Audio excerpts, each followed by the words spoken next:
Today I'm making easy pakora.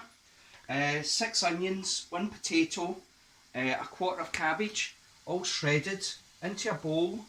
I'm then going to add some spices, add some salt, some garam masala, smoked paprika, chilli powder and oregano.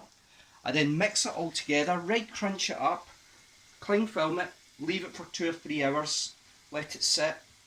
Then what to do is you add your gram flour, you mix it through and then you put it straight into the oil. Little pakoras.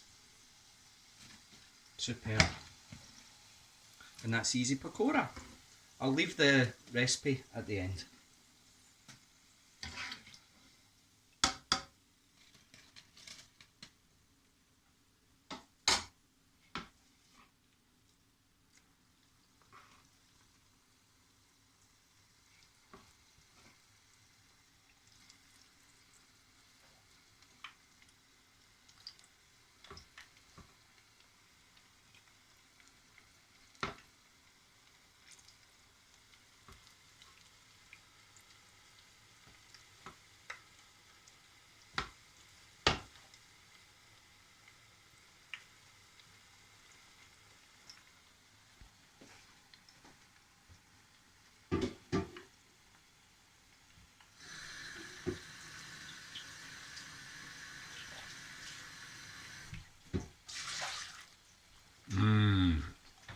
That's good.